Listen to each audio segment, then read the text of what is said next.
बाके बिहारी नंदलाल की जय। श्रीमद् भगवत गीता के 5वें अध्याय का महात्म्य। श्री भगवान कहते हैं कि देवी, अब सब लोगों द्वारा सम्मानित 5वें अध्याय का महात्म्य संक्षेप में बतलाता हूँ, सावधान होकर सुनो। मध्य देश में पुरुकुत्सरपुर नामक एक नगर है। उसमें पिंगल नामक एक ब्राह्मण रहता था। वह वेद पाठी ब्राह्मणों में विख्यात अंश में, जो सर्वथा निष्कलंक था, उत्पन्न हुआ था, किंतु अपने कुल के लिए उचित वेद शास्त्रों के स्वाध्याय को छोड़कर ढोल आदि बजाते हुए उसने नाच गान में मन लगाया। गीत नृत्य और बाजा बजाने की कला में परिश्रम करके पिंगल ने बड़ी प्रसिद्धि प्राप्त कर ली और उसी से उसका राजभवन में प्रवेश भी हो गया। अब वह राजा के साथ रहने लगा और पराई स्त्रियों को बुला बुलाकर उनका उपभोग करने लगा। स्त्रियों के सिवा और कहीं उसका मन नहीं लगता था। धीरे धीरे अभिमान बढ़ जाने से उच्छृंखल होकर एकांत में राजा से दूसरों के दोष बतलाने लगा। पिंगल की एक स्त्री थी जिसका नाम था अरुणा। वह नीच कुल में उत्पन्न हुई थी और कामी पुरुषों के साथ विहार करने की इच्छा से सदा उन्हीं की खोज में घूमा करती थी। उसने पति को अपने मार्ग का कंटक समझकर एक दिन आधी रात में घर के भीतर ही उसका सिर काटकर मार डाला और उसकी लाश को जमीन में गाड़ दिया। इस प्रकार प्राणों से वियुक्त होने पर वही यमलोक पहुंचा और भीषण नरकों का उपभोग करके निर्जन वन में गिद्ध हुआ। अरुणा भी भगंदर रोग से अपने सुंदर शरीर को त्याग कर घोर नरक भोगने के पश्चात उसी वन में सुखी हुई। एक दिन वह दाना चुगने की इच्छा से इधर उधर फुदक रही थी। इतने में ही उस गिद्ध ने पूर्व जन्म के बैर का स्मरण करके उसे अपने तीखे नखों से फाड़ डाला। सुखी घायल होकर पानी से भरी हुई मनुष्य की खोपड़ी में गिरी। गिद्ध पुनः उसकी ओर झपटा। इतने में ही जाल फैलाने वाले बहेलिये ने उसको भी बाणों से निशाना बनाया। उसकी पूर्व जन्म की पत्नी सुखी उस खोपड़ी के जल में डूबकर प्राण त्याग चुकी थी। फिर वह क्रूर पक्षी भी उसी में गिरकर डूब गया। तब यमराज के दूत उन दोनों को यमराज के लोक में ले गए। वहां अपने पूर्व कृत्य पाप कर्म को याद करके दोनों ही भयभीत हो रहे थे। तदंतर यमराज ने जब उनके घृणित कर्मों पर दृष्टिपात किया, तब उन्हें मालूम हुआ कि मृत्यु के समय अकस्मात खोपड़ी के जल में स्नान करने से इन दोनों का पाप नष्ट हो चुका है। तब उन्होंने उन दोनों को मनोवांछित लोक में जाने की आज्ञा दी। यह सुनकर अपने पाप को याद करते हुए वे दोनों बड़े विस्मय से पड़े और पास जाकर धर्मराज के चरणों में प्रणाम करके पूछने लगे, भगवान, हम दोनों ने पूर्व जन्म में अत्यंत घृणित पाप का संचय किया है, फिर हमें मनोवांछित लोकों में भेजने का क्या कारण है, बतलाइए। यमराज ने कहा, गंगा के किनारे बट नामक एक उत्तम ब्रह्मज्ञानी रहते थे। वे एकांत सेवी, ममता रहित, शांत, विरक्त और किसी से भी द्वेष न रखने वाले थे। प्रतिदिन गीता के 5वें अध्याय का जप करना उनका सदा का नियम था। 5वें अध्याय को श्रवण कर लेने पर महापापी पुरुष भी सनातन ब्रह्म का ज्ञान प्राप्त कर लेता है। उसी पुण्य के प्रभाव से शुद्ध चित्त होकर उन्होंने अपने शरीर का परित्याग किया था। गीता के पाठ से जिनका शरीर निर्मल हो गया था, जो आत्मज्ञान प्राप्त कर चुके थे, उन्हीं महात्मा की खोपड़ी का जल पाकर तुम दोनों पवित्र हो गए हो। अतः अब तुम दोनों मनोवांछित लोकों को जाओ, क्योंकि गीता के 5वें अध्याय का महात्म्य से तुम दोनों शुद्ध हो गए हो।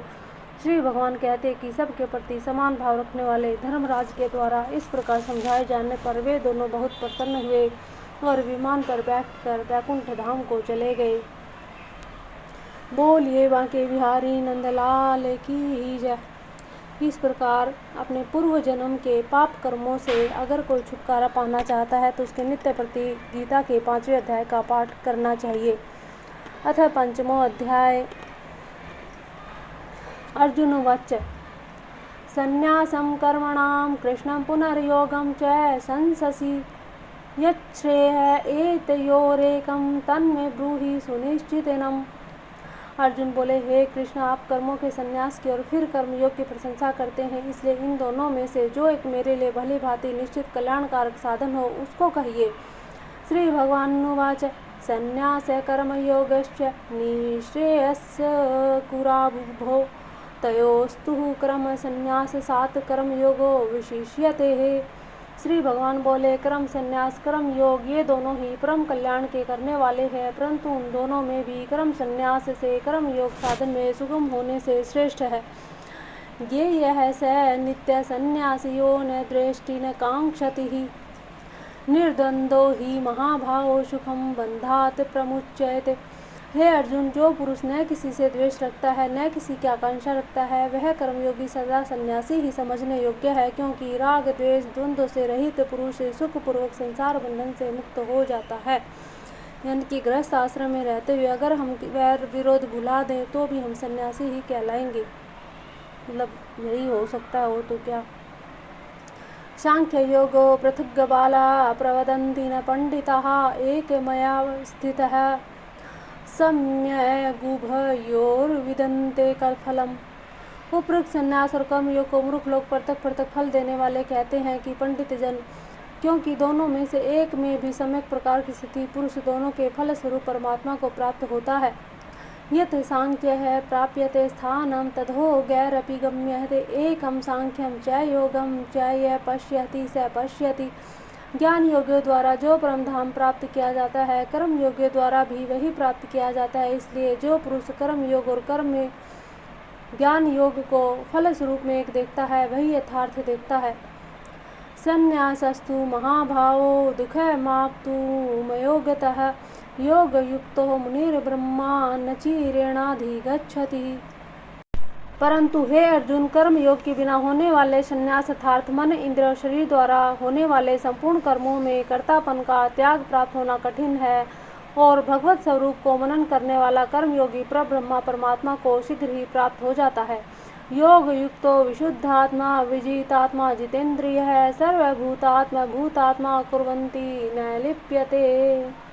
जिसका मन अपने वश में है, जो जितेंद्र विशुद्ध अंतकरण वाला है, संपूर्ण प्राणियों का आत्म स्वरूप परमात्मा ही जिसका आत्मा है, ऐसा कर्मयोगी कर्म करता हुआ भी लिप्त नहीं होता। न वै किंचित करोमिति युक्तो मन्येत तत्त्वविदित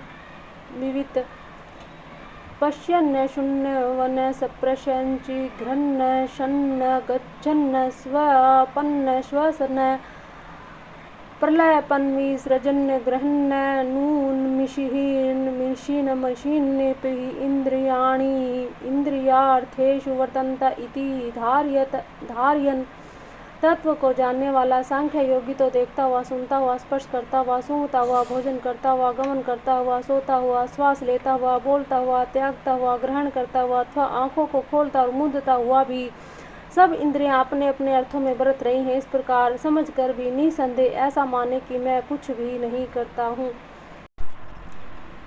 ब्रह्मण्याधाय कर्माणि संज्ञा त्यक्त्वा करोति यः लिप्यते न स पाप्येन पदं पत्रमिवाम्भसः।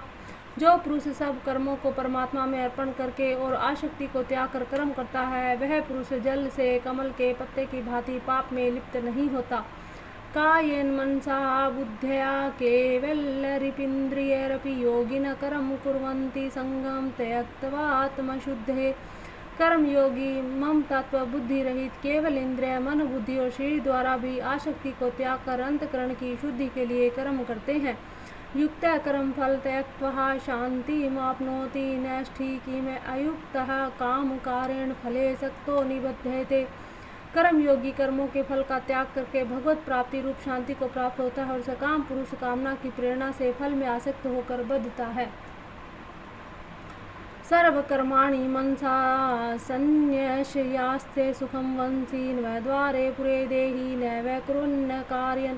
अंतकरण जिसके वन में है, ऐसा सांख्य योग का आचरण करने वाला पुरुष न करता हुआ और न करवाता हुआ ही नव द्वारों वाले शरीर रूप घर में सब कर्मों को मन से त्याग कर आनंद पूर्वक सच्चिदानंद घन परमात्मा के स्वरूप में स्थित रहता है। न कर्तव्यम न कर्माणि लोकस्य सृजति प्रभु न कर्म फल संयोग स्वभावस्तु प्रवर्ते। परमेश्वर मनुष्यों के न तो कर्तापन की, न कर्मों की और न कर्म फल के संयोग की रचना करते हैं, किंतु स्वभाव ही व्रत रहा है। नादते कस्यचित् पापं न चैव सुकृतं विभुः अज्ञानेनावृतं ज्ञानं तेन मोहन्ति जन्तवः। सर्वव्यापी परमेश्वर भी न किसी के पाप कर्म को न किसी के शुभ कर्म को ही ग्रहण करता है, किंतु अज्ञान के द्वारा ज्ञान ढका हुआ है, उसी से सब अज्ञानी मनुष्य मोहित हो रहे हैं। ज्ञानेन तु तद्ज्ञानं येषां नाशितमात्मनः तेषामादित्यवज्य ज्ञानं प्रकाशयति ही तत्परम्। परंतु जिनका वह ज्ञान परमात्मा के तत्व ज्ञान द्वारा नष्ट कर दिया गया है, उसका यह ज्ञान सूर्य के सदृश उस सच्चिदानंद घन परमात्मा को प्रकाशित कर देता है। तद बुद्धय सतदात्मानस्तिष्ठा सततपरायणाः गच्छन्ते पुनः स्मृति ज्ञान निर्धूत कल्मषः। जिसका मन तद्रूप हो रहा है, जिसकी बुद्धि तद्रूप हो रही है, सच्चिदानंद घन परमात्मा में ही जिनकी निरंतर एकाकी भाव से स्थित है, ऐसे तत्परायण पुरुष ज्ञान के द्वारा पाप रहित होकर अपुनरावृत्ति को अर्थात परम गति को प्राप्त होते हैं। विद्या विनय संपन्ने ब्राह्मणे गवी हस्तिनी सुनी चैव स्वपाके च पंडितः समदर्शिनः। वे ज्ञानी जन विद्या और विनय युक्त ब्राह्मण में तथा गो हाथी कुत्ते और चांडाल में भी समदर्शी ही होते हैं। है तर्जित है सर्गो ये शाम शाम में स्थितम मन है निर्दोषम ही समय ब्रह्म तस्माद ब्राह्मणी ते संस्थितः। जिसका मन समभाव में स्थित है, जिनके द्वारा इस जीवित अवस्था में संपूर्ण संसार जीत लिया गया है, क्योंकि सच्चिदानंद घन परमात्मा निर्दोष और सम है, इससे वे सच्चिदानंद घन परमात्मा में ही स्थित है। न प्रहयेत प्रियं प्राप्य नोदीजेत प्राप्य चा प्रियहम स्थिर बुद्धिर सम्मूढ़ो ब्रह्मविद ब्राह्मणे स्थित। जो पुरुष प्रिय को प्राप्त होकर हर्षित न हो और अप्रिय को प्राप्त होकर उद्विग्न न हो, वह स्थिर बुद्धि संशय रहित ब्रह्मवेता पुरुष सच्चिदानंद घन ब्रह्म परमात्मा में एकाकी भाव से नित्य स्थित है। ब्रह्म सप्रेष्वशक्तात्मः विन्दत्यात्मनि यत् सुखम् सह ब्रह्म योग युक्तात्मा सुखम क्षयमश्नुते। बाहर के विषयों में आसक्ति रहित अंतकरण वाला साधक आत्मा में स्थित जो ध्यान जनित सात्विक आनंद है उसको प्राप्त होता है। तदंतर वह सच्चिदानंद घन पर ब्रह्म परमात्मा के ध्यान रूप योग में अभिन्न भाव से स्थित पुरुष अक्षय आनंद का अनुभव करता है। ये ही संसप्रशजा भोगा दुख योन्य एवते आगंतवन्तः कौन्तेन तेषु रमते बुधः।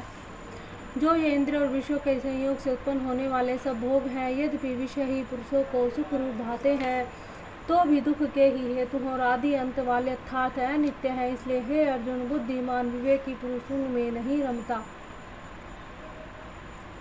सक्नो गहेति है वह यह सोढ़ुम प्राक शरीर विमोक्षणात् काम क्रोधोद्भवम वेगम स युक्त स सुखी नर। जो साधक इस मनुष्य शरीर में शरीर का नाश होने से पहले ही काम क्रोध से उत्पन्न होने वाले वेग को सहन करने में समर्थ हो जाता है, वही पुरुष योगी है और वही सुखी है। यन्त सुखो अंतरारामस्थतान्त जयोर्तिरेवय स योगी ब्रह्म निर्वाणम ब्रह्मभूतो अधिगच्छति। जो पुरुष अंतरात्मा में सुख वाला है, आत्मा में ही रमण करने वाला है, जो आत्मा में ही ज्ञान वाला है, वह सच्चिदानंद घन ब्रह्म परमात्मा के साथ एकाकी भाव को प्राप्त सांख्य योगी शांत ब्रह्म को प्राप्त होता है। लवंते ब्रह्म निर्वाण मृष्य है क्षीण कल्मषः छिन्न द्वैग्धा यतात्मन सर्वभूत हितोरता। जिनके सब पाप नष्ट हो गए हैं, जिनके सब संशय ज्ञान के द्वारा निवृत्त हो गए हैं, जो संपूर्ण प्राणियों के हित में रत हैं, जिनका जीता हुआ मन निश्चल भाव से परमात्मा में स्थित है, वे ब्रह्मवेता पुरुष शांत ब्रह्म को प्राप्त होते हैं। काम क्रोध वियुक्तानां यतीनां यत चेतसाम् अवितो ब्रह्म निर्वाणं वर्तते विदितात्मनां। काम क्रोध से रहित जीते हुए चित्त वाले पर ब्रह्म परमात्मा का साक्षात्कार किए हुए ज्ञानी पुरुषों के लिए सब ओर से शांत परम ब्रह्म परमात्मा ही परिपूर्ण है। सपर शांत कृत्वा बहिर्वायश्चक्षुश्चवान्तरे भुवो प्राणापानो समो कृत्वा नासा भयन्तरचारिणोः यतेन्द्रिय मनो बुद्धिर्मुनिर्मोक्षप्रायणः विगतेक्षा भय क्रोधो यह सदा मुक्त एव स। बाहर के विषय भोगों को न चिंतन करता हुआ बाहर को ही निकाल कर नेत्रों की दृष्टि को भ्रकटी के बीच में स्थित करके तथा नासिका में विचरने वाले प्राण और अपान वायु को रम करके जिसकी इंद्रिया मन और बुद्धि जीती हुई है, ऐसा जो मोक्षपरायण मुनि इच्छा भय और क्रोध से रहित हो गया है, वह सदा ही मुक्त है। भोक्तारं यज्ञतपसां सर्वलोक महेश्वरं सुहृद सर्वभूतानां ज्ञात्वा मां शांति मृच्छति। मेरा भक्त मुझको सब यज्ञ और तपों को भोगने वाला, संपूर्ण लोगों के ईश्वरों का भी ईश्वर तथा संपूर्ण भूत प्राणी का सुहृद अर्थात स्वार्थ रहित दयालु और प्रेमी है, ऐसा तत्व में जानकर शांति को प्राप्त होता है। ओम ततस्दिति श्रीमद्भगवद्गीतासु उपनिषत्सु ब्रह्म विद्यायां योगशास्त्रे श्रीकृष्ण अर्जुन संवादे क्रम संन्यास योगो नाम पंचमो अध्याय। बोलिए बांके बिहारी नंदलाल की जय। हे परमपिता परमेश्वर, श्रीमद् भगवत गीता जी के 5वें अध्याय का पाठ करते हुए कहते सुनते हुए जो भी त्रुटियाँ हुई हों, हे प्रभु उन्हें क्षमा करना और अपनी कृपा दृष्टि सदा बनाए रखिएगा। जय जय श्री राम, जय जय श्री राम।